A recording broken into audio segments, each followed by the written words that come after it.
Je lis du livre de Nombres, chapitre 21, verset 6, ce qui suit. Alors l'Éternel envoya contre le peuple des serpents brûlants.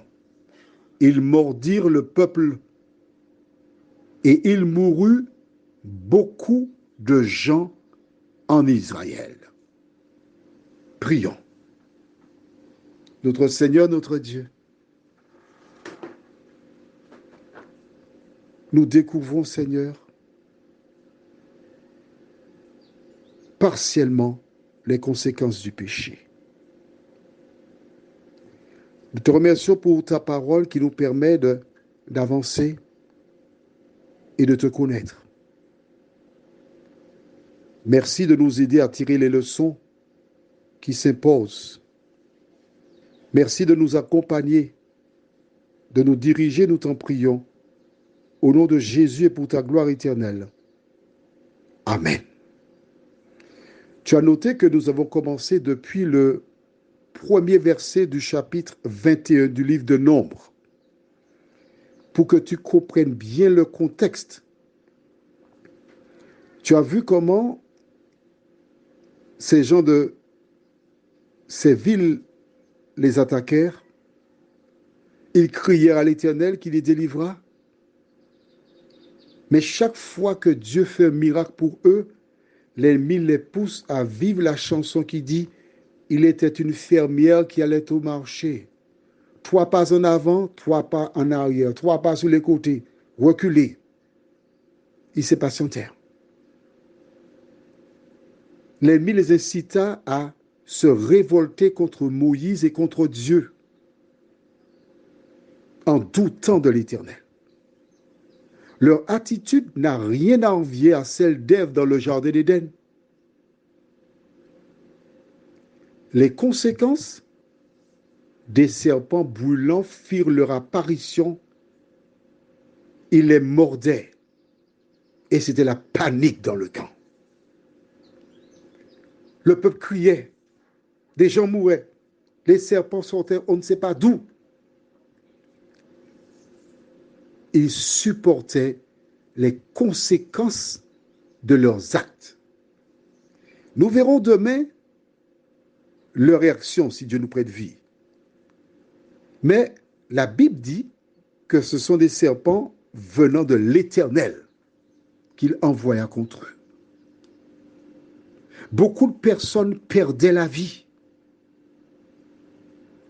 Vois-tu, des gens ont l'impression que Dieu est un bonbon.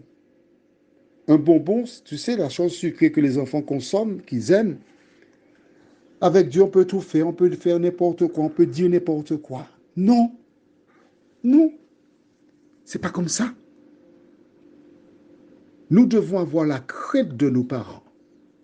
J'ai connu la période où les parents prenaient du triphasé, c'est-à-dire le câble électrique là, assez gros, qu'ils nattaient en 3. D'autres prenaient des lianes de tamarin. Ceux qui avaient des moyens achetaient des cravaches ou des martinets. Maintenant, si un parent entre dans sa maison une cravache ou un martinet, il peut même aller en prison juste pour la détention de martinet ou d'une cravache.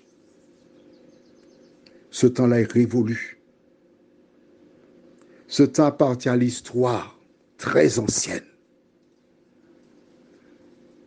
Ce que je veux te faire comprendre, ce que tu dois comprendre, c'est qu'on ne peut violer la parole de Dieu impunément. C'est la règle. C'est la loi. Cette loi, elle est aussi valable que la loi de la pesanteur. Tu prends une pierre, tu la lances vers le ciel, elle va retomber au sol. Ça s'appelle la loi de la pesanteur. Mais oui, c'est comme ça que c'est.